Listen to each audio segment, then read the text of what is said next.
సంఖ్యావస్థకు సంబంధించి సంఖ్యావస్థకి ధర్మాలు చెప్పుకున్నామండి. పూర్ణాంకాలు, పూర్ణ సంఖ్యలు, అకరణీయ సంఖ్యలు, కరణీయ సంఖ్యలు, వాస్తవ సంఖ్యలు. సో వీటి గురించి ఎక్స్ప్లెయిన్ చేసుకోవాలి. దాంట్లో మనకి ముందుగా old 6th class textbook అలాగే new 6th class textbook లో ఉన్న మొదటి సంఖ్యా వ్యవస్థ అంటే పూర్ణాంక వ్యవస్థ. ఏంటండి? పూర్ణాంక వ్యవస్థ. పూర్ణాంక వ్యవస్థ లేదా పూర్ణాంక సంఖ్యా వ్యవస్థ. సో దీనికి సంబంధించి ఇక్కడ old 6th class textbook అలాగే new 6th class textbook మనం కంపేర్ చేసుకున్నట్లయితే పెద్దగా మార్పు ఏం లేదండి. Old 6th class text book అయినా లేదా new 6th class text book అయినా మనకి కాన్సెప్ట్ అనేది ఒకటే ఉందండి. సో దాంట్లో మొదటి కాన్సెప్ట్ ఏంటంటే పూర్వ సంఖ్యలు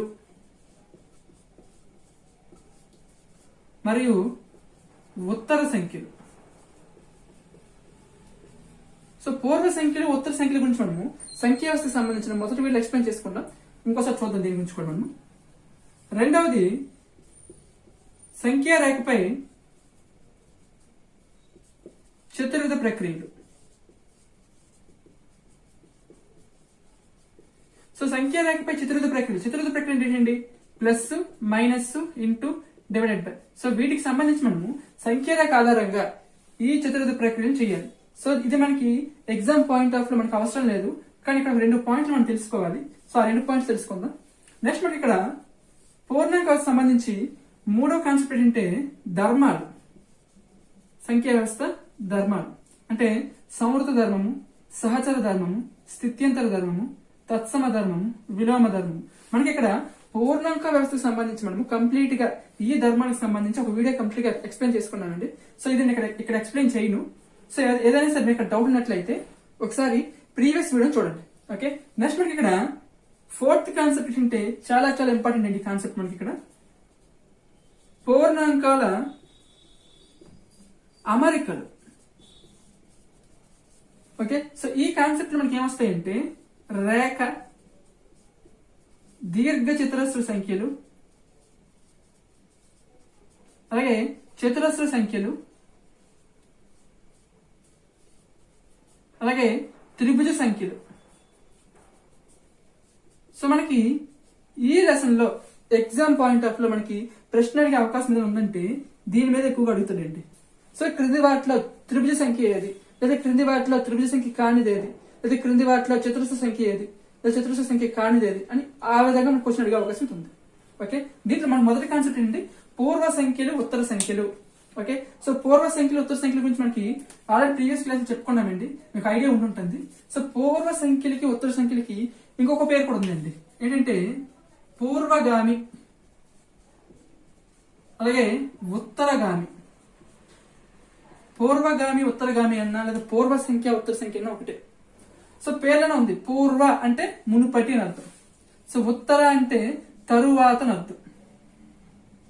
ఓకే. ఇప్పుడు ఏదైనా ఒక సంఖ్య కానీ తీసుకున్నట్లయితే దాని యొక్క పూర్వగామి లేదా పూర్వ సంఖ్య ఏమవుతుందండి? ఫర్ ఎగ్జాంపుల్ ఇక్కడ నేను 7 తీసుకున్నాను. 7 యొక్క పూర్వ సంఖ్య అంటే మునుపటి సంఖ్య లేదా ముందున్న సంఖ్య ఏమవుతుందండి? 6 అవుతుంది. అయితే మనం ఇక్కడ 6 అని గుర్తుపెట్టుకోకూడదండి. పూర్వ సంఖ్య ఏ విధంగా గుర్తుపెట్టుకోండి? మనము ఇచ్చిన సంఖ్య నుంచి 1 తీయగా వచ్చిన సంఖ్యగా గుర్తుపెట్టుకోండి. సో 7 యొక్క పూర్వ సంఖ్య 7 - 1 అంటే 6. మరి 7 యొక్క ఉత్తర సంఖ్య ఏమవుతుందండి? ఎంత? 8 అవుతుంది. అయితే 8ని గుర్తుపెట్టుకోకండి, 7 + 1 అని గుర్తుపెట్టుకోండి. ఇలా ఎందుకు చెప్పానో మీకు ముందుకు తెలుస్తుంది. ఇక్కడ చూడండి, ఏదైనా ఒక సంఖ్య ఇచ్చి ఆ సంఖ్య యొక్క పూర్వ సంఖ్య అడిగితే మనం జనరల్ రాసిస్తాం. 75 యొక్క పూర్వ సంఖ్య ఏది? పూర్వగామి అంటే 74, ఉత్తరగామి అంటే 76 అని రాసిస్తాం. కానీ మనకి ఈ విధంగా క్వశ్చన్ అడిగే అవకాశం చాలా తక్కువ. సో దేని ఆధారంగా చేస్తారు? మనకి బీజీయ సమాసాలను ఆధారంగా చేసుకొని ఈ పూర్వగామి, ఉత్తరగామి క్వశ్చన్ అడిగే అవకాశం ఉంది. ఏ విధంగా అడుగుతాడు? ఫర్ ఎగ్జాంపుల్ ఇక్కడ 7 యొక్క పూర్వ సంఖ్య లేదా పూర్వగామి ఏం చెప్పాం మనం? 7 - 1గా చెప్పాం. ఓకే. మరి ఉత్తరగా ఏం చెప్పాం? 7 + 1 అని చెప్పాం. ఇది పూర్వ, ఇది ఉత్తర. సో దీన్ని దృష్టిలో పెట్టుకోండి. మీరు ఈ ప్రశ్నకి చెప్పండి సమాధానం. X యొక్క పూర్వగామి ఏది, అలాగే ఉత్తరగామి ఏది? సో X అనే సంఖ్య యొక్క పూర్వగామి ఏమవుతుందండి? సో 7 యొక్క పూర్వగామి ఏమైంది? 7 - 1 అయింది. అలాగే X యొక్క పూర్వగామి అంటే X - 1 అవుతుంది. అలాగే ఎక్స్ యొక్క ఉత్తరగామి 7 యొక్క ఉత్తరగామి ఏమైందండి 7 ప్లస్ 1 అంటే ఎక్స్ యొక్క ఉత్తరగామి ఎక్స్ ప్లస్ 1 అవుతుంది. ఓకే, లేదా వైగా తీసుకున్నాం అనుకోండి ఒక సంఖ్య, మనకి ప్రశ్న ఈ విధంగా అడుగుతాడు.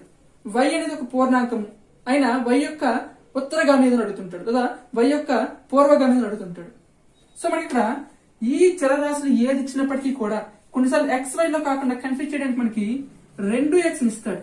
సో 2x యొక్క పూర్వగామి ఏది ఏమవుతుందండి 2x యొక్క పూర్వగామి. సో మనకి ఇచ్చిన సంఖ్యకి ఒకటి యాడ్ చేయడమే. సో 2x ప్లస్ 1 అనేది 2x యొక్క ఉత్తరగామి అవుతుంది. 2x మైనస్ 1 అనేది 2x యొక్క పూర్వగామి అవుతుంది. అంటే ఒకటి తీస్తే అది పూర్వగామి, ఒకటి కలిపితే అది ఉత్తరగామి. మనకి ప్రశ్న ఈ విధంగా కూడా అడిగే అవకాశం ఉంది. ఏదైనా ఒక సంఖ్య నుండి ఒక సంఖ్యకు ఒకటి కలపగా వచ్చిన సంఖ్యనిచ్చి కింద ఆప్షన్ లో పూర్వగామి, ఉత్తరగామి ఇంకా ఏమైనా ఆప్షన్స్ ఇవ్వచ్చు. సో ఒకటి కలిపితే వచ్చే సంఖ్య ఉత్తరగామి అవుతుంది, ఒకటి తీసివేయగా వచ్చే సంఖ్య పూర్వగామి అవుతుంది లేదా పూర్వ సంఖ్య అవుతుంది. ఓకే, సో ఇది మనకి ఇక్కడ పూర్వ సంఖ్యలు ఉత్తర సంఖ్యకు సంబంధించిన కాన్సెప్ట్. ఓకే, నెక్స్ట్ మనకి ఇక్కడ సంఖ్యా రేఖపై చతుర్థ ప్రక్రియలు. సంఖ్యా రేఖపై చతుర్థ ప్రక్రియలు పిల్లవాడిని దృష్టిలో పెట్టుకోవడం ఇచ్చారండి ప్రాబ్లమ్స్ అవి. సో మనకి ఇక్కడ ఎగ్జామ్ పాయింట్ ఆఫ్ అవసరం లేదు కాబట్టి చెప్పాల్సిన అవసరం లేదు. కానీ సంఖ్యా రేఖకు సంబంధించి ఒక 2 పాయింట్లు చెప్పుకోవాలండి కలపడానికి తీసుకోవడానికి సంబంధించి. సో సంఖ్యా రేఖ ఇది ఒక సంఖ్యా రేఖ. మనం ఏ సంఖ్య వస్తుందని చెప్తున్నాం అండి పూర్ణాంక వస్తుందని చెప్తున్నాం. కాబట్టి సంఖ్యా రేఖపై మొదటి సంఖ్య దేంతో స్టార్ట్ అవుతుందండి 0తో స్టార్ట్ అవుతుంది. సో 0, 1, 2, 3, 4, 5, 6, 7 ఈ విధంగా ఉంటాయి నెంబర్స్. ఓకే, సో సంఖ్యా రేఖపై పూర్ణాంకాలను మనం చూపించాం. దీంట్లో ఏదైనా ఒక సంఖ్య మనం తీసుకుందాం. ఫర్ ఎగ్జాంపుల్ 4 అనే సంఖ్య తీసుకుందాం. ఇప్పుడు 4 అనే సంఖ్యకు ఒక సంఖ్యను కలపగా ఫలితం అనేది 4 అనే సంఖ్యకు ఏ వైపుకు మారుతుంది? ఒక సంఖ్యని కలిపామనుకోండి. ఫర్ ఎగ్జాంపుల్ 4 ఒకటి కలిపితే 5 అవుతుంది, 2 కలిపితే 6 అవుతుంది, 3 కలిపితే 7 అవుతుంది. అంటే ప్రతిసారి మనకి ఏమవుతుంది ఫలితం అనేదేమో మనం తీసుకున్న 4 అనే సంఖ్య ఎటువైపు వెళ్ళింది కలిపితే కుడి వైపుకి వెళ్ళింది. అంటే సంఖ్యా రేఖపై ఒక సంఖ్యను తీసుకున్నప్పుడు దేనికండి పూర్ణాంక వ్యవస్థలు, పూర్ణాంక వ్యవస్థలు అవ్వచ్చు, సహజ సంఖ్య సమితి కావచ్చు. సో ఆ సంఖ్యా రేఖపై మనం ఒక సంఖ్యను తీసుకున్నప్పుడు ఏదైనా ఒక సంఖ్యని కలిపితే ఏదైనా ఒక సంఖ్య అంటే ధన సంఖ్య అవ్వాలండి. ఓకే, ఈ 2 సంఖ్యా వ్యవస్థలు సహజ సంఖ్యా సమితి అలాగే పూర్ణాంక వ్యవస్థ సమితి ఈ రెండింటిలో మనకి ధన సంఖ్యలు ఉంటాయి కాబట్టి చెప్తున్నాను నేను. సో ధన సంఖ్యను కలిపినట్లయితే మనకి వచ్చిన ఫలితం అనేది ఎటువైపు వెళ్తుందంటే కుడివైపుకు మారుతుంది. ఓకే, అలా కాకుండా ఒక సంఖ్యకు మనం తీసుకున్న సంఖ్య నుంచి ఒక సంఖ్యను తీసివేస్తే దానికి ఫలితం అనేది ఎటువైపు వస్తుందండి 4 నుంచి 1 తీస్తే 3, 4 నుంచి 2 తీస్తే 2, 4 నుంచి 3 తీస్తే 1. అంటే తీసివేస్తే మనకి ఏమైంది ఫలితం వెనక వైపుకి వచ్చింది. అంటే ఎటువైపు వచ్చిందండి ఎడమ వైపు వచ్చింది. సంఖ్యా రేఖపై ఒక సంఖ్యకు ఒక సంఖ్యను కూడగా వచ్చిన ఫలితం కుడివైపుకు మార్పు చెందుతుంది. సంఖ్యా రేఖపై ఒక సంఖ్య నుంచి ఒక సంఖ్యను తీసివేయగా వచ్చిన ఫలితము ఆ సంఖ్యకు ఎడమ వైపుకు మార్పు చెందుతుంది. సో ఈ 2 పాయింట్లు గుర్తుపెట్టుకుంటే చాలు. ఓకే, సో పూర్ణ సంఖ్యా వ్యవస్థకు వచ్చేసరికి ఏదైనా ఒక సంఖ్యకు ఒక సంఖ్యను కలిపితే అని అనుకోండి. ఫర్ ఎగ్జాంపుల్ 4 ఉంది, 4కి -1 కనుక కలిపామనుకోండి. సో -1 ఇది రుణ సంఖ్య. ఓకే, సో 4కి -1 కలిపితే ఎంత వస్తుందండి 3 వస్తుంది. మరి ఇక్కడ మనం కలిపాము కదా, మరి కుడివైపుకి కదా మార్పు చెందాలి. మనం ఏ సంఖ్య కలిపామండి రుణ సంఖ్యని కలిపాం, అందుకే అది ఎడమ వైపు మార్పు చెందింది. అది మనకి ఇక్కడ పూర్ణ సంఖ్యా వ్యవస్థలో ఉంటుంది. అందుకే పూర్ణాంకాలకు సహజ సంఖ్యలకు మాత్రమే ఒక సంఖ్యకు ఒక ధన సంఖ్యని కనుక కలిపినట్లయితే అది కుడివైపు మార్పు చెందుతుంది. అలాగే ఒక సంఖ్యను తీసివేస్తే అది ఎడమవైపు మార్పు చెందుతుంది. ఓకే, నెక్స్ట్ మనకి ఇక్కడ పూర్ణ సంఖ్యా వ్యవస్థలో ఈ సంఖ్యా వ్యవస్థ గురించి మనము సంఖ్యా రేఖపై రుణ సంఖ్యల యొక్క సంకలనం వ్యాపారం గురించి డిస్కస్ చేద్దాం. ఓకే, నెక్స్ట్ మనకి ఇక్కడ పూర్ణాంక వ్యవస్థకు సంబంధించి 3వ కాన్సెప్ట్ ఏంటంటే ధర్మాలు. సో ధర్మాలు మనకు తెలిసిందే కదా, సంవృత ధర్మము, సహచర ధర్మము, స్థిత్యంతర ధర్మము, అలాగే విలోమ ధర్మము, తత్సమ ధర్మం. ఇవన్నీ మనకి ఇక్కడ పూర్ణాంక వ్యవస్థకు సంబంధించి కంప్లీట్ గా ఒక వీడియో మనం ఎక్స్ప్లెయిన్ చేసుకున్నాం. సో అక్కడ చూడండి అది. ఓకే, నెక్స్ట్ మనకి ఇక్కడ పూర్ణాంకాలకు సంబంధించి పూర్ణాంకాల అమరికలు ఏంటి అమరికలు 0, 1, 2, 3, 4, 5, 6, 7 ఈ విధంగా నెంబర్స్ ఉంటాయి. సో పూర్ణాంక వ్యవస్థకు సంబంధించిన సంఖ్యలు ఏంటి 0తో స్టార్ట్ అయ్యి అనంత వరకు ఉంటాయి నెంబర్లు. సో ఈ సంఖ్యల్లో ఏవి రేఖలు అవుతాయి, ఏవి దీర్ఘ చతురస్ర సంఖ్యలు అవుతాయి, ఏవి చతురస్ర సంఖ్యలు అవుతాయి, ఏవి త్రిభుజ సంఖ్యలు అవుతాయి. సో మొదట మనము రేఖలు చూద్దాం. సో 0 వదిలేయండి, 0 వదిలేసి మిగిలిన సంఖ్యల్లో మొదటి చూడండి 1. సో మనకి ఇక్కడ ప్రతి రేఖ అవ్వచ్చు, దీర్ఘ చతురస్ర సంఖ్య అవ్వచ్చు, చతురస్ర సంఖ్య అవ్వచ్చు, త్రిభుజ సంఖ్య అవ్వచ్చు, వాటిని మనము ఏ విధంగా నిర్ణయించాలంటే బిందువులను తీసుకొని లేదా చుక్కలను తీసుకొని నిర్ణయించాలి. సో ఒక బిందువు ఉంటే అంటే 1 అర్థం. సో 1ని మనము ఒక బిందువుగా చూపించాలి అంటే ఇది మనకు రేఖ అనేది అవుతుంది. ఓకే, సో 2 బిందువులు ఇచ్చారు అనుకోండి, 2 బిందువులు నేను 2 బిందువులు ఈ విధంగా చూపిస్తాను. సో ఇది కూడా ఒక రేఖ అవుతుంది. అలాగే 3 బిందువులు ఇచ్చాడు అనుకోండి, 3 బిందువులు నేను ఈ విధంగా చూపిస్తాను. సో ఇది కూడా ఒక రేఖ అవుతుంది. 4 బిందువులు తీసుకుంటే 1 2 3 4 ఒకే రేఖ మీద ఉన్నాయి. సో రేఖ అవుతుంది. అలాగే 5 తీసుకున్నా, 6 తీసుకున్నా, 7 తీసుకున్నా, 1 నుండి ఏ సంఖ్య తీసుకున్నా సరే ప్రతి సంఖ్య కూడా ఒక రేఖ అనేది అవుతుంది. ఏ సంఖ్య అయినా సరే 0 వదిలేయండి. సో 1తో స్టార్ట్ అయ్యి 1 ఒక రేఖ, 2 ఒక రేఖ, 3 ఒక రేఖ, 4 ఒక రేఖ, 50 ఒక రేఖ. అంటే అవన్నీ 50 అనే సంఖ్యకి సంబంధించి 50 బిందువుల్ని మనము ఒకే రేఖ మీద ఈ విధంగా పెట్టొచ్చు. కాబట్టి ప్రతి సంఖ్య కూడా ఒక రేఖ అవుతుంది. ఓకే, నెక్స్ట్ మనకి ఇక్కడ త్రిభుజ సంఖ్యలు. సో త్రిభుజ సంఖ్యలను చూడడానికంటే ముందు ఒక ఫార్ములా గుర్తుపెట్టుకోండి. త్రిభుజ సంఖ్యలను మనము ఏ విధంగా గుర్తుపెట్టాలి? సో ఏ సంఖ్య త్రిభుజ సంఖ్య అవుతుందంటే n ఇంటూ n ప్లస్ 1/2 అనేది ఒక త్రిభుజ సంఖ్య అవుతుంది. అంటే n బదులు 1 తీసుకోండి, 2 3 ఈ విధంగా మనకి n యొక్క విలువలను కానీ తీసుకున్నట్లయితే ఏ సంఖ్యలు మనకి వస్తాయో అవన్నీ కూడా మనకి ఏమవుతాయంటే త్రిభుజ సంఖ్యలు అవుతాయి.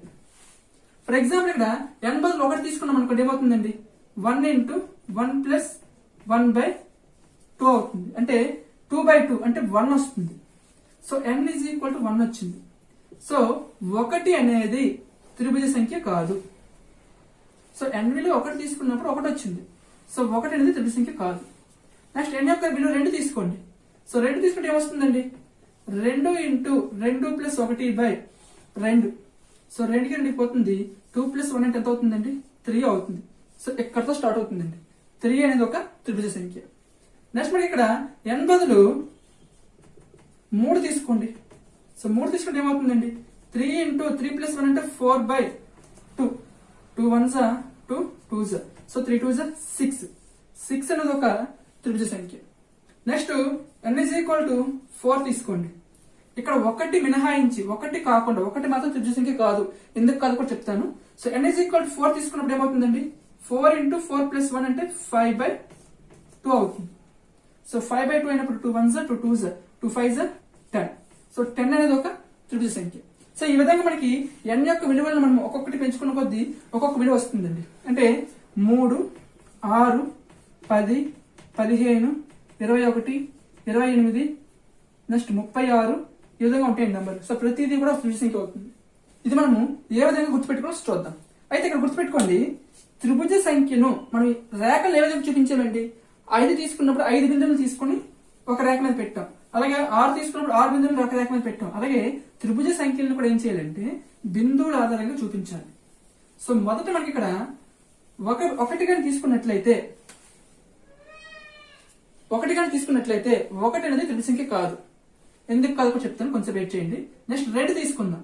2 కూడా త్రిభుజ సంఖ్య అనేది కాదు. నెక్స్ట్ మనకి ఇక్కడ 3 తీసుకుందాం. 3 అనేది ఒక త్రిభుజ సంఖ్య అవుతుంది. ఎందుకు అవుతుంది?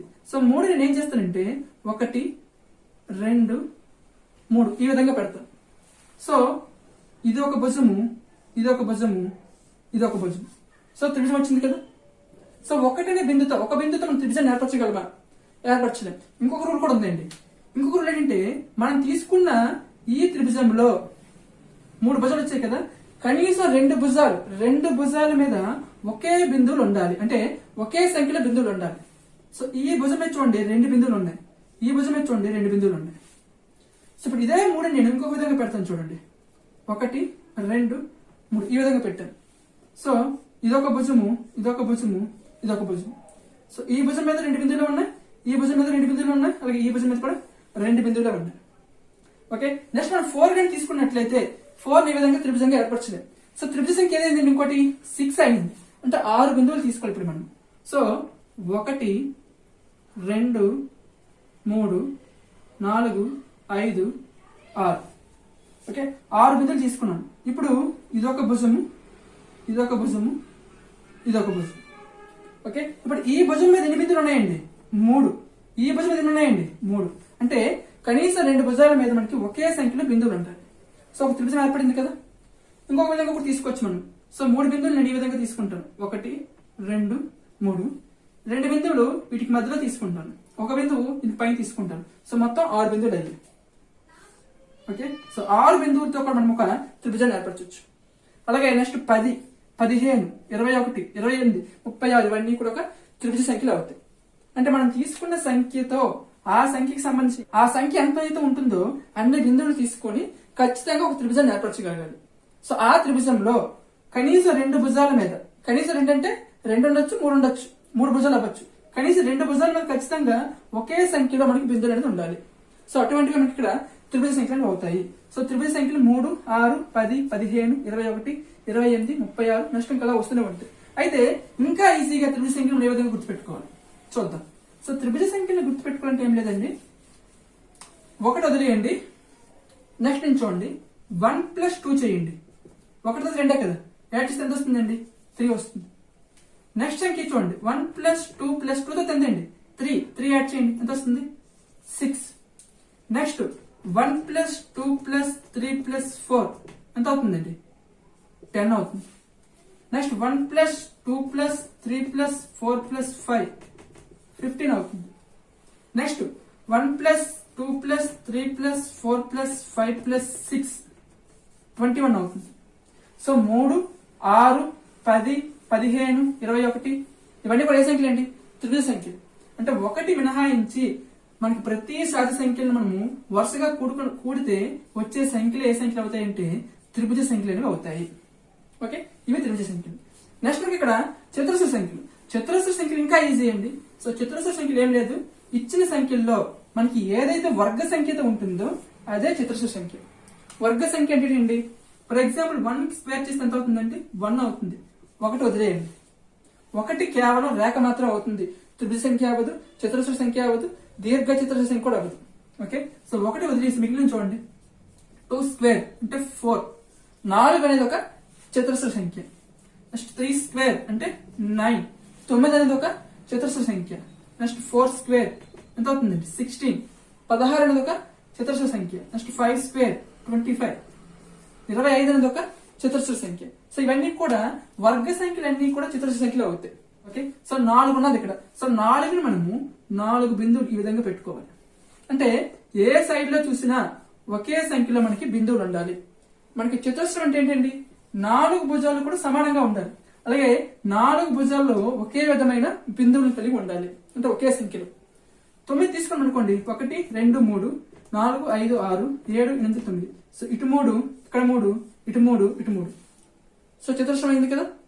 నెక్స్ట్ 16 తీసుకున్నాం అనుకోండి, 1 2 3 4 5 6 7 8 9 10 11 12 13 14 15 16. సో 4 4 4 4. ఇది కూడా ఒక చతురస్రం అయింది కదా. సో ఈ విధంగా అంటే ఏ సైడ్ లో తీసుకున్న ఒకే సంఖ్యలో మనకి, అంటే భుజాల్లో ఒకే సంఖ్యలో మనకి బిందువులు అనేది ఉండాలి. సో ఒకటి గుర్తుపెట్టుకోండి, వర్గ సంఖ్యలన్నీ కూడా చతురస్ర సంఖ్యలు అవుతాయి 1 మినహాయించి. ఓకే, మరి దీర్ఘ చతురస్ర సంఖ్యలు అనేవి వేటికి తీసుకోవాలి? దీర్ఘ చతురస్ర సంఖ్యలు అంటే ఏం లేదండి, ఏవైనా 2 సంఖ్యల యొక్క లబ్ధం అనేది, ఏదైనా 2 సంఖ్యల యొక్క లబ్ధం అనేది, ఏవైనా 2 సంఖ్యలు తీసుకున్నప్పుడు మనం ఫర్ ఎగ్జాంపుల్ 2 తీసుకున్నాను, ఇంకొకటి 3 తీసుకున్నాను. 2 3 6. 6 అనేది ఒక దీర్ఘ చతురస్ర సంఖ్య అవుతుంది. నెక్స్ట్ మనకి ఇక్కడ 2 తీసుకున్నాను, 4 2 4 8. సో 8 అనేది ఒక దీర్ఘ చతురస్ర సంఖ్య అవుతుంది. అలాగే 2 5 ఎంత అవుతుందండి? 10 అవుతుంది. సో 10 కూడా ఒక దీర్ఘ చతురస్ర సంఖ్య. 7 × 6 42. 42 అనేది ఒక దీర్ఘ చతురస్ర సంఖ్య. అంటే మనకి ఇచ్చిన నంబర్ సంఖ్యల్లో ఏ సంఖ్యనైతే 2 సంఖ్యల యొక్క లబ్ధంగా రాయగలమో ఆ సంఖ్యను మనము దీర్ఘ చతురస్ర సంఖ్యగా మనం చెప్పొచ్చు. నెక్స్ట్ మనకి ఇక్కడ ఇచ్చిన సంఖ్యల్లో ఏ సంఖ్యనైనా సరే మనము 2 సంఖ్యల యొక్క లబ్ధంగా, అది వరుస సంఖ్యలు అవ్వచ్చు లేదా ఏ విధంగా ఉన్నా పర్వాలేదు. సో 6 7 వరుస సంఖ్యలు, 2 5 వరుస సంఖ్యలు కాదు. కానీ వాటి యొక్క లబ్ధం అనేది చూడండి, ఇక్కడ ప్రధాన సంఖ్యలు మినహాయించి మిగిలిన సంయుక్త సంఖ్యలు అన్ని కూడా ఏమవుతాయంటే దీర్ఘ చతురస్ర సంఖ్యలు అవుతాయి. ఓకే, మరి ప్రధాన సంఖ్యలు మినహాయించని చెప్పాను నేను. సో ప్రధాన సంఖ్యలు అనేవి ఏ సంఖ్యలుగా తీసుకోవాలి? ప్రధాన సంఖ్యలు ఏంటంటే మనకి 2, 3, 5, 7, నెక్స్ట్ 11, 13, 17, 19 ఇలా ఉంటాయి. సో దీంట్లో ఏ సంఖ్యనైనా సరే మనము 2 సంఖ్యలకు లబ్ధంగా రాయగలమా? ఫర్ ఎగ్జాంపుల్ 2 తీసుకున్నాను, అందులో 1 into 2 గా రాస్తాను. 3 తీసుకుంటే 1 into 3, 5 తీసుకుంటే 1 into 5. ఇలా కాకుండా ఏదైనా విధంగా రాయగలమంటే రాయలేదు. సో మనకి ఇక్కడ 1 ఇంటూ రాసాం. సో 1 ఇంటూ అంటే దీన్ని మనము ఈ విధంగా మాత్రం పెట్టగలం. సో 3 తీసుకుంటే ఈ విధంగా మాత్రం మనం చుక్కలను పెట్టగలం. 5 తీసుకుంటే 1, 2, 3, 4, 5 ఈ విధంగా మాత్రం పెట్టగలం. సో దీన్ని బట్టి మనం ఏం చెప్పొచ్చు అంటే ఇవన్నీ కూడా ఏ రేఖలు ఏమవుతాయండి? ఈ విధంగా పెడితే రేఖలు అవుతాయి. అంటే ప్రధాన సంఖ్యలన్నీ కూడా ఈ అమరికల పరంగా రేఖకు చెందుతాయా, దీర్ఘచతురస్ర సంఖ్యలు చెందుతాయా, చతురస్ర సంఖ్యలు చెందుతాయా, త్రిభుజ సంఖ్యలు చెందుతాయి అంటే దేని చెందుతాయి? రేఖలకు మాత్రం చెందుతాయి. సో ప్రధాన సంఖ్యలన్నీ కూడా రేఖలు అవుతాయి. ఓకే, సో త్రిభుజ సంఖ్యలకి ఫార్ములా ఏం చెప్పుకున్నాం మనం? n into n plus 1/2 గా చెప్పుకున్నాం. లేదా 1 మినహాయించి 1 plus 2, 1 plus 2 plus 3, 1 plus 2 plus 3 plus 4 ఈ విధంగా చేసుకుంటే వచ్చిన ప్రతి ఫలితము కూడా ఒక త్రిభుజ సంఖ్య అవుతుంది. ఓకే, నెక్స్ట్ చతురస్ర సంఖ్య ఏం చెప్పుకున్నాం? వర్గ సంఖ్యలు అన్ని కూడా చతురస్ర సంఖ్యలే. నెక్స్ట్ దీర్ఘ చతురస్ర సంఖ్యలు ఏం చెప్పుకున్నాం? 1 మినహాయించి ప్రధాన సంఖ్యలు కూడా మినహాయించి మిగిలిన సంయుక్త సంఖ్యలన్నీ కూడా 1 మినహాయించాలి, ప్రధాన సంఖ్యలు మినహాయించాలి. వీటిని మినహాయించగా మిగిలిన ప్రతి సంయుక్త సంఖ్య కూడా ఏమవుతుందంటే దీర్ఘ చతురస్ర సంఖ్య అనేది అవుతుంది. ఓకే, సో ఫస్ట్ మనకి ఇక్కడ పూర్ణాంకాలకు సంబంధించిన కాన్సెప్ట్లు ఇవే. ఓకే, దీనికి సంబంధించి మనకి ఇక్కడ 3 ఎక్సర్సైజ్లు ఉన్నాయండి. సో 3 ఎక్సర్సైజ్ లో ఏ ప్రాబ్లమ్స్ ఉన్నాయో చూద్దాం. 2.1 ఎక్సర్సైజ్ మనకి ఇక్కడ old 6th class text book కి అలాగే new 6th class text book కి పెద్దగా మార్పు పెట్టలేదండి. So old 6th class textbook లో మనకి ఇక్కడ ఫస్ట్ రోమన్ లో ట్రూ ఆర్ ఫాల్స్ ఇచ్చాడు. New 6th class textbook లో ఇవి ఇవ్వలేదు. ఇక్కడ అసలు ఎక్స్ప్లెయిన్ చేయాలండి, ఎందుకంటే ఇవి ఈ స్టేట్మెంట్స్ అన్ని కూడా మనకి ఇంపార్టెంట్ అండి. ఓకే, ఇది మొదటి మనం చూడండి, పూర్వ సంఖ్య లేని సహజ సంఖ్య కలదు. సో పూర్వ సంఖ్య ఏంటండి? ఒక సంఖ్యకు ముందున్న సంఖ్యని మనము పూర్వ సంఖ్య చెప్పుకుంటాం. సో మనకి ఇక్కడ సహజ సంఖ్యలు ఎక్కడి నుంచి స్టార్ట్ అవుతాయండి? 1, 2, 3, 4, 5 ఇలా ఉంటాయి. సో దీంట్లో ప్రతి సంఖ్యకు దానికి ముందున్న సంఖ్య ఉంటుంది కదా. మరి 1కి దానికి ముందున్న సంఖ్య ఉంటుందా? జనరల్ గా 1 కంటే ముందు 0 ఉంటుంది, కానీ 0 అనేది సహజ సంఖ్య సంఖ్యలో ఉండదు కదా. కాబట్టి 1 కంటే ముందు ఉండే అంటే 1 అనేది సహజ సంఖ్య, దీనికి మరి ముందుండే సంఖ్య ఉండదు. కాబట్టి మరి ఏమన్నాడు ఇక్కడ? పూర్వ సంఖ్య లేని సహజ సంఖ్య కలదు అన్నాడు. అంటే ఈ స్టేట్మెంట్ తప్పు అవుతుందా రైట్ అవుతుందా? రైట్ అవుతుంది. ఓకే, నెక్స్ట్ ఇక్కడ 0 అనేది కనిష్ట పూర్ణాంకం అన్నాడు. సో పూర్ణాంకాలు ఎక్కడ స్టార్ట్ అవుతాయి? మనకి ఇక్కడ 0తో స్టార్ట్ అవుతాయి. 0, 1, 2, 3 ఈ విధంగా ఉంటాయి. ఓకే, ఇవన్నీ కూడా పూర్ణాంకాలే. దీంట్లో మనకి కనిష్ట అంటే చిన్నది, చిన్న పూర్ణాంకం ఏదండి? 0 కదా. సో కనిష్ట పూర్ణాంకం 0 అన్నాడు. సో ఇది కూడా ఏమవుతుంది? సత్యం అవుతుంది. నెక్స్ట్ మనం ఇక్కడ మూడో స్టేట్మెంట్ చూసినట్లయితే పూర్ణాంకాలన్నీ సహజ సంఖ్యలు అన్నాడు. సో ఈ స్టేట్మెంట్ మనకి ఇంపార్టెంట్ అండి. మనకి ఇక్కడ సంఖ్యా వ్యవస్థకు సంబంధించి మొత్తం 30 ప్రవచనాలు నేను ఒకే వీడియో చేసి చెప్పాను. సో ఆ వీడియోలో మీరు కానీ చూసినట్లయితే ఈజీగా అర్థమవుతుంది. సో ఇక్కడ చెప్తాను చూడండి. జనరల్ ఇక్కడ పూర్ణాంకాలన్నీ సహజ సంఖ్యలు అన్నాడు. సో పూర్ణాంకాలన్నీ, సో పూర్ణాంకాలు ఏవండి? 0, 1, 2, 3 ఇవిలా ఉంటాయి. దీంట్లో ప్రతిదీ 3 సహజ సంఖ్య సంఖ్యలో ఉంటుంది, 2 సహజ సంఖ్య సంఖ్యలో ఉంటుంది, 1 సహజ సంఖ్య సంఖ్యలో ఉంటుంది. అంటే ప్రతి పూర్ణాంకము సహజ సంఖ్యలు అవుతాయని అడిగాడు. అవుతాయా? అవ్వ. మరి ఇక్కడ 0 అనేది ఉంది. 0 అనేది పూర్ణాంకం. మరి ఈ 0 పూర్ణాంకం సహజ సంఖ్యా సంఖ్యలో ఉంటుందా? ఉండదు. మరి మనకేమన్నా ఇక్కడ పూర్ణాంకాలన్నీ సహజ సంఖ్యలు అన్నాడు. అంటే ఇది సత్యం అవుతుందా అసత్యం అవుతుందా? అసత్యం అవుతుంది. నేను ఈజీగా చెప్పాను నేను మీకు. సహజ సంఖ్యలు, పూర్ణాంకాలు, పూర్ణ సంఖ్యలు, అకరణీయ సంఖ్యలు. సో ఈ విధంగా తీసుకున్నప్పుడు ప్రతి సహజ సంఖ్య పూర్ణాంకం అవుతుంది, ప్రతి సహజ సంఖ్య పూర్ణ సంఖ్య అవుతుంది, ప్రతి సహజ సంఖ్య అకరణీయ సంఖ్య అవుతుంది. కింద నుంచి మన పైకి అవ్వు అంటే ప్రతి అకరణీయ సంఖ్య సహజ సంఖ్య అవదు, ప్రతి పూర్ణ సంఖ్య సహజ సంఖ్య అవదు, ప్రతి పూర్ణాంకము సహజ సంఖ్య అవదు. సేమ్ అదేవిధంగా ప్రతి పూర్ణాంకము పూర్ణ సంఖ్య అవుతుంది, ప్రతి పూర్ణాంకము అకరణీయ సంఖ్య అవుతుంది. ప్రతి పూర్ణాంకము అంటే పైనుంచి కిందకు అవుతాయి తప్ప కింద నుంచి మళ్ళీ పైకి అవ్వు. సో మనం ఇక్కడిది దీనికి సంబంధించి సంఖ్యావస్థకు సంబంధించిన 30 ప్రవచనాలు ఒక వీడియో చేశాను. ఆ వీడియో పూర్తిగా ఎక్స్ప్లెయిన్ చేశాను, ఒకసారి చూడండి. ఓకే, నెక్స్ట్ ఇక్కడ 4th వన్ చూడండి. సంఖ్యా రేఖపై ఏంటి సంఖ్యా రేఖపై కుడివైపు గల పూర్ణాంకం, ఇక్కడ సంఖ్యా రేఖ ఉందండి, దీనిలో కొన్ని సంఖ్యలు తీసుకుందాం. 0, 1, 2, 3, 4 ఈ విధంగా ఉన్నాయి. ఓకే, సో ఫర్ ఎగ్జాంపుల్ ఇక్కడ ఈ విధంగా గీత పెట్టాను. కుడివైపు గల పూర్ణాంకం దాని ఎడమ వైపు గల పూర్ణాంకం కంటే పెద్దది. సో ఇక్కడ గీత పెట్టింది కదా, ఇది కుడివైపు అవుతుంది, ఇది ఎడమ వైపు అవుతుంది. సో కుడివైపు ఒక పూర్ణాంకం తీసుకోండి 4, ఎడమవైపు ఒక పూర్ణాంకం తీసుకోండి 1. సో కుడివైపు గల పూర్ణాంకం ఎడమ వైపు గల పూర్ణాంకం కంటే ఏమైందండి 4 అనేది పెద్దదే కదా, అంటే సత్యమే కదా. సేమ్ అదే స్టేట్మెంట్ ఇక్కడ ఇచ్చాడు 5వది, కంప్లీట్ గా రాయలేదు. ఇక్కడ స్టేట్మెంట్ ఇచ్చాడంటే సంఖ్యా రేఖపై ఇక్కడ కుడి ఇచ్చాడు కదా, ఎడమ ఇచ్చాడండి. ఎడమ వైపు గల పూర్ణాంకం దాని కుడివైపు గల పూర్ణాంకం కంటే పెద్దది అన్నాడు. ఎడమ వైపు గల పూర్ణాంకం కుడివైపు గల పూర్ణాంకం కంటే పెద్దది అన్నాడు. అంటే ఈ 1 అంట 4 కంటే పెద్దదంట. తప్ప రైట్? తప్పు. కాబట్టి ఈ స్టేట్మెంట్ రాంగ్ అవుతుంది. ఓకే, నెక్స్ట్ మరి ఇక్కడ 6th వన్ చూడండి. సంఖ్యా రేఖపై కనిష్ట పూర్ణాంకాన్ని చూపించగలమన్నాడు. సూచించలేమన్నాడు. సూచించలేము అన్నాడు. సో గుర్తుపెట్టుకోండి, కనిష్ట పూర్ణాంకము అన్నాడు. పూర్ణాంకము, కనిష్ట పూర్ణాంకము. పూర్ణాంకం అంటే మనకి ఎక్కడితో స్టార్ట్ అవుతుందండి? 0తో స్టార్ట్ అవుతుంది. 0, 1, 2, 3, 4, 5 ఈ విధంగా ఉంటాయి. సో దీంట్లో మనకి కనిష్ట పూర్ణాంకం ఏదండి? 0 కదా, చూపించగలిగాం కదా. 0 కంటే ఇంకా చిన్నదైన పూర్ణాంకం చెప్పగలం మనం? చెప్పలేం.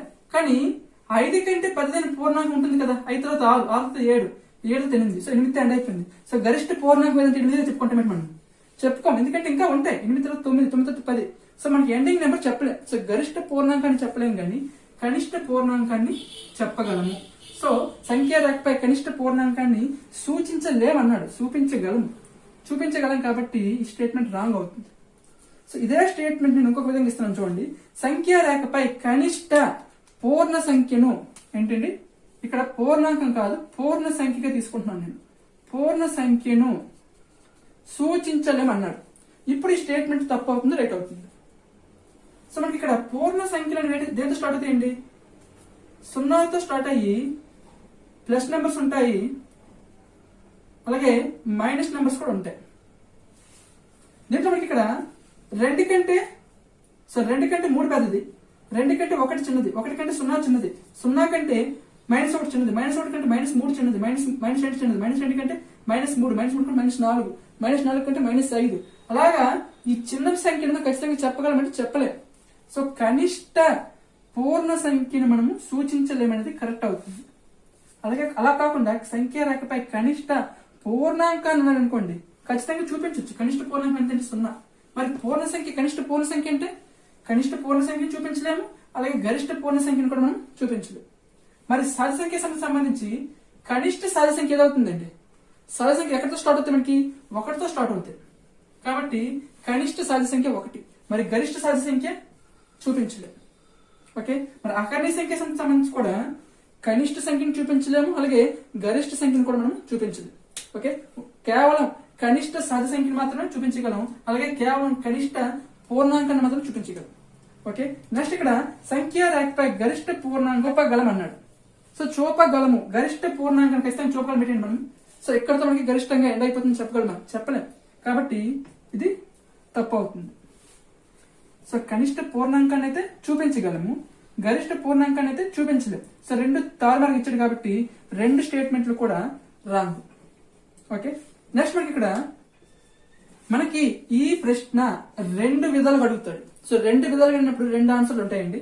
ఫస్ట్ వన్ చూడండి, ఇక్కడ 27 నుండి 46 వరకు, రెండోది 27 మరియు 46ల మధ్య.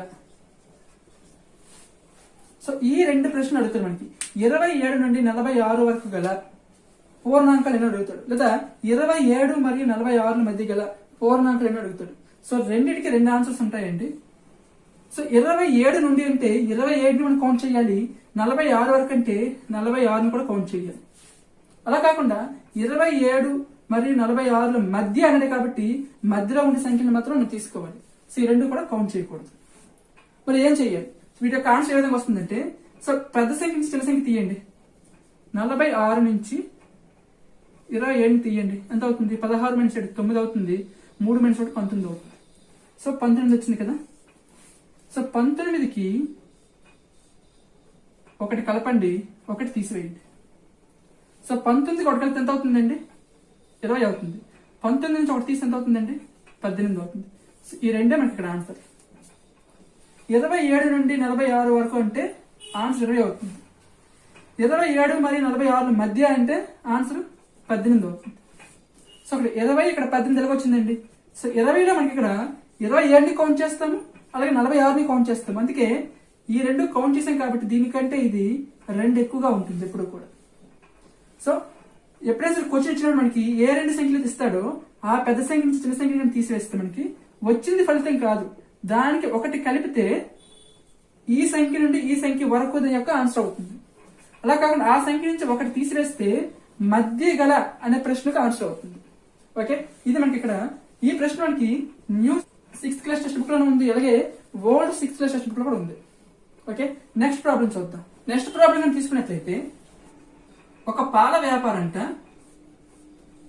సాయంత్రం అలాగే ఉదయం 56 లీటర్లు అలాగే సాయంత్రం 44 లీటర్లు పాలు పోస్తున్నాడంట ఒక ఇంటికి.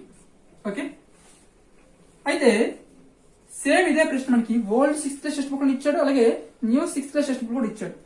అయితే రెండింటికి తేడా ఏమి ఇచ్చాడంటే old 6th class textbook లో 1 లీటర్ పాల ఖరీదు 30 రూపాయలు అన్నాడు. New 6th class textbook లో 1 లీటర్ పాల ఖరీదు 50 రూపాయలు అన్నాడు. అంటే రెండు ప్రాబ్లమ్స్ ఇవి. ఓకే, సో మనకి ఇక్కడ పాల వ్యాపారం ఏం చేస్తున్నాడు? ఒక రోజులో మొత్తం ఎన్ని లీటర్లు పాలు పోస్తున్నాడండి? అవి 44, ఇవి 56. సో మొత్తం ఎంత అవుతుంది? 100 లీటర్స్ అవుతుంది. సో మనకి ఇక్కడ ఓల్డ్ అలాగే న్యూ రెండు పరంగా చూసుకుంటే old 6th class textbook లో 1 లీటర్ పాల ఖరీదు ఎంత ఇచ్చాడు? 30 రూపాయలు ఇచ్చాడు. సో మొత్తం 100 లీటర్లు కాబట్టి ఎంత అవుతుందండి? 3000 అవుతుంది ఒక రోజు ఖరీదు. అంటే ఒక రోజు ఆ పాల వ్యాపారి పోసిన పాలు యొక్క ధర. ఓకే, నెక్స్ట్ మనకి ఇక్కడ new 6th class text book పరంగా 1 లీటర్ పాల ఖరీదు ఎంత ఇచ్చాడు? 50 రూపాయలు ఇచ్చాడు. సో మొత్తం ఎంత అవుతుందండి? 1 లీటర్ 50 అయితే 100 లీటర్ కాబట్టి 5000 అవుతుంది. ఓకే, నెక్స్ట్ మనకి ఇక్కడ ఓల్డ్ అలాగే న్యూ రెండింటిలో కూడా ఉందండి. ఇది 2.3 ఎక్సర్సైజ్ లో ప్రాబ్లం ఏంటంటే 1 into 8 plus 1 is equal to 9 అంట. సో రెండోది 12 into 8 plus 2 is equal to 98 అంట. Next 123 into 8 plus 3 is equal to 987 అంట. అలాగే 1234 into 8 plus 4 is equal to 9876. అలాగే 12345 into 8 plus 5 is equal to 98765 అంట. అయితే ఈ విధంగా 5 ఇచ్చాడు. సో నెక్స్ట్ 4 సోపానాలు మనకు రాయమన్నాడు. ఓకే, సో ఇటువంటి మనకి ఇక్కడ సంఖ్యల యొక్క అమరికలు ఏంటివి? సంఖ్యల యొక్క అమరికలు. ఈ ఇక్కడ గుర్తుపెట్టుకోండి, సంఖ్యల యొక్క అమరికల వల్ల లాభం ఏంటంటే సంఖ్యల యొక్క అమరికలు మనకి ఆసక్తికరంగా ఉంటాయి. అలాగే సంఖ్యా ధర్మాలను, ముఖ్యమైన పాయింట్ ఏంటంటే సంఖ్యా ధర్మాలను మనకి ఇక్కడ చూపించడానికి ఉపయోగపడతాయి. ఏవి? సంఖ్యల యొక్క అమరికలు. ఓకే, సో ఈ సంఖ్య యొక్క అమరికలు మొదటి 5 స్టెప్లు ఇచ్చాడండి. సో మిగిలిన 4 స్టెప్లు మనకి రాయమన్నాడు. సో ఇక్కడ మనకి చదివినప్పుడు ఏ విధంగా చదివాను? 1 into 8 plus 1 is equal to 9 చదివాను. So 12 into 8 plus 2 is equal to 98 చదివాను. అలాగే 123 into 8 plus 3 is equal to 987 చదివాను. సో ఆ విధంగా చదవకూడదు. సో చదివినప్పుడు అదే చదివినా పర్వాలేదు, కానీ మనకి అవగాహన చేసుకున్నప్పుడు ఏ విధంగా అవగాహన చేసుకోవాలంటే ఇక్కడ చూడండి, 1 into 8, 1 2 into 8, 1 2 into 8. So into అన్ని ఇంటూలే, నెక్స్ట్ ఇవన్నీ కూడా ప్లస్లే. మనకి మారినవేంటి? కేవలం ఈ నెంబర్స్ మాత్రమే మారే, మధ్యలో 8 కూడా సేమ్ అదే విధంగా ఉంది. ఇక్కడ చూడండి 1 into 8 plus 1. నెక్స్ట్ ఇది 1 2 into 8, 1 2 3 into 8, 1 2 3 4 into 8, 1 2 3 4 5 into 8. So next వచ్చే స్టెప్ ఏమవుతుందండి? 1 2 3 4 5 6 into 8 అవుతుంది. సో నెక్స్ట్ అన్ని కూడా ప్లస్ లే కాబట్టి ప్లస్ అవుతుంది. 1 2 3 4 5. సో ఇక్కడ ఎంత వస్తుందండి? 6 వస్తుంది. లేదా ఇది ఒక అంకె సంఖ్య కాబట్టి 1 కలిపాడు, ఇది 2 అంకెల సంఖ్య కాబట్టి 2 కలిపాడు, ఇది 3 అంకెల సంఖ్య కాబట్టి 3, ఇది 5 అంకెల సంఖ్య కాబట్టి 5, ఇది 6 అంకెల సంఖ్య కాబట్టి 6 కలపాలి. సో నెక్స్ట్ ఒక సోపానం మీరే చెప్పండి. ఇది 1 2 3 4 5 6 7 8 ఇంటూ 8 ప్లస్ ఇక్కడ సంఖ్య ఎంత వస్తుందండి? సో 5 6 నెక్స్ట్ ఏం రావాలి? 7 రావాలి. 7 సో ఇక్కడ మనకి 6తో ఆపాను కాబట్టి 6 తీసుకున్నాను. ఇక్కడ చూడండి దేంతో ఆపాను? 8తో ఆపాను. లేదా ఇది మొత్తము కూడా ఒక 8 అంకెల సంఖ్య కాబట్టి ఇక్కడ 8 తీసుకోవాలి. సో మరి దీని యొక్క ఆన్సర్ ఏమవుతుందండి? 9 8 7 6 5 4 3 అవుతుంది. 3 ఇంకా 2 కూడా ఉంటుందండి. ఓకే, సో మొత్తం ఇక్కడ ఇది 2 అంకెల సంఖ్య కాబట్టి 2 అంకెలు వచ్చాయి, 3 అంకెలు కాబట్టి 3 వచ్చాయి, 4 అంకెలు కాబట్టి 4 వచ్చింది, 5 అంకెలు కాబట్టి 5 వచ్చింది. ఇది ఎన్ని అంకెల సంఖ్య అండి? 8 అంకెల సంఖ్య కాబట్టి ఖచ్చితంగా 8 రావాలి. 1 2 3 4 5 6 7 8. సో ఆన్సర్ ఇది అవుతుంది. ఓకే, ఇది మనకి ఇక్కడ 2.3 ఎక్సైజ్ ఉన్న ప్రాబ్లం. నెక్స్ట్ మనకి ఇక్కడ new 6th class textbook లో లాస్ట్ పేజ్ లో జతపరచం అనేసి ఒకటి ఇచ్చాడండి. సో నేను కేవలం ఒకవైపు రాశాను, రెండో వైపు రాయలేదు. ఎక్స్ప్లెయిన్ చేశాక డిస్ప్లే చేస్తాను, ఇక్కడ మీరే ఆన్సర్ చేయండి. ఓకే, ఇక్కడ మనకి 3 plus 1991 plus 7 is equal to 3 plus 7 plus 1991 ఇచ్చాడు. సో ఇక్కడ 3 ఉంది, ఇటువైపు 3 ఉంది, ప్లస్ ఉంది, ప్లస్ ప్లస్ ప్లస్ 1991 ఉంది, ఇక్కడ 1991 ఉంది, ఇక్కడ 7 ఉంది, ఇక్కడ 7 ఉంది. అంటే ఇటువైపు సంఖ్యలన్నీ కూడగా వచ్చిన ఫలితం ఎంతైతే ఉంటుందో, సో ఇటువైపు సంఖ్యలన్నీ కూడగా వచ్చిన ఫలితం కూడా అంతే ఉంటుంది. కానీ రెండింటిలో తేడా ఏంటండి? ఇది ఇక్కడ ఉంది, ఇది ఇటువైపు ఉంది, కానీ ఇక్కడ ఏమైంది? వాటి యొక్క స్థానాలను మార్చింది. వాటి యొక్క స్థానాలను మార్చుకున్నాయి. రెండు సంఖ్యల్లో అంటే ఇక్కడ మనం ఆల్రెడీ చెప్పుకున్నాం, a plus b is equal to b plus a అయితే, సో ఏ ప్లస్ బి ఎంత ఉంటుందో బి ప్లస్ ఏ కూడా అంతే ఉంటుంది. కానీ ఏమైంది? వాటి యొక్క స్థానాలను మార్చుకున్నాయి, స్థితులను మార్చుకున్నాయి. సో అటువంటి ధర్మాలను ఏ ధర్మంగా చెప్పుకున్నాం? స్థిత్యంతర ధర్మంగా చెప్పుకున్నాం. స్థిత్యంతర. Okay, so a plus b is equal ఎంత ఉంటుందో బి ప్లస్ ఏ కూడా అంతే ఉంటుంది. అలాగే ఏ ఇంటూ బి ఎంత ఉంటుందో బి ఇంటూ ఏ కూడా అంతే ఉంటుంది. సో ఇది కూడా ఏమవుతుందండి? స్థిత్యంతర ధర్మమే అవుతుంది ఇది కూడా. సో రెండింటికి తేడా ఏంటి? ఇది ప్లస్ చేశాం కాబట్టి సంకలన స్థిత్యంతర ధర్మం అవుతుంది, ఇది ఇంటూ చేశాం కాబట్టి గుణకార స్థిత్యంతర ధర్మం అవుతుంది. సో ఇక్కడ చూడండి, మనకి ఇవన్నీ కూడా ప్లస్లే, వాటి యొక్క స్థితిలో మార్చుకోండి. మరి ఈ ఫలితం అయితే ఎంత ఉంటుందో ఇజ్ ఈక్వల్ టు ఈ ఫలితం కూడా అంతే ఉంటుంది అన్నాడు. సో దీనికి ఆన్సర్ ఏమవుతుందండి? సో ప్లస్ కాబట్టి సంకలన స్థిత్యంతర ధర్మం అనేది ఆన్సర్ అవుతుంది.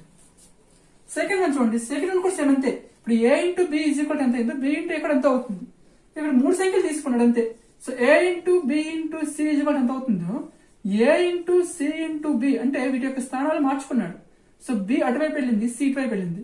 ఇప్పుడు 2 ఇంటూ 3 ఇంటూ 5 ఎంత అవుతుందో అలాగే 2 ఇంటూ 5 ఇంటూ 3 కూడా అంతే అవుతుంది. సో వాటి యొక్క ఫలితం అనేది మారదు. కాబట్టి సో ఇటువంటి a into b is equal to ఎంత అయిందో బి ఇంటూ ఏ కూడా అంతే అవుతుంది. వాటి యొక్క స్థానాలే మారే, వాటి యొక్క స్థితిలో మార్చుకున్నాయి ప్రతి సందర్భంలో కూడా. సో స్థితిలో మార్చుకున్నాయి కాబట్టి సో అది ఏ ధర్మం అవుతుందండి? స్థిత్యంతర ధర్మం అవుతుంది. సో ఇది మనకి ఇక్కడ 2 into 68 into 50 is equal to 2 into 50 అంటే 50 ఇక్కడ రాసుకున్నాడు, 68 అటు సైడ్ రాసుకున్నాడు. స్థితులు మాత్రమే మారాయి, వాటి యొక్క ఫలితం మాత్రం ఒకటే ఉంటుంది. స్థితిలో మారినప్పుడు వాటి యొక్క ఫలితం సమానంగా ఉంటే అది ఏ ధర్మం అవుతుందండి? స్థిత్యంతర ధర్మం అవుతుంది. సో ఇంటూ చేశాం కాబట్టి ఏ స్థిత్యంతర ధర్మం అవుతుందండి? ఇది గుణకార స్థిత్యంతర ధర్మం అనేది అవుతుంది. ఓకే, నెక్స్ట్ మనకి ఇక్కడ 1 0 ఈ రెండు ప్రత్యేకత ఏంటండి? ఇప్పుడు ఏదైనా ఒక సంఖ్యను మనము ఫర్ ఎగ్జాంపుల్ నేను 70 సంఖ్య తీసుకున్నాను. ఇప్పుడు ఇదే సంఖ్య రావాలంటే ఈ సంఖ్య నేను ఏ సంఖ్యతో గుణించాలండి? 1తో గుణించాలి. అంటే తత్సమానమైన సంఖ్య రావాలి నాకు ఆన్సర్. 70 తీసుకున్నాను, దాని యొక్క ఫలితం నాకు తత్సమానమైన సంఖ్య రావాలంటే 70 రావాలి ఖచ్చితంగా. ఇప్పుడు 70కి 70 రావాలంటే ఆ సంఖ్యను ఏ సంఖ్యతో గుణించాలి? 1తో గుణించాలి. ఏం చేసాం? గుణించాం, 1తో గుణించాం కాబట్టి 1ని మనము గుణించాం కాబట్టి గుణకార తత్సమం అంటాం. ఏమంటాం? గుణకార తత్సమం.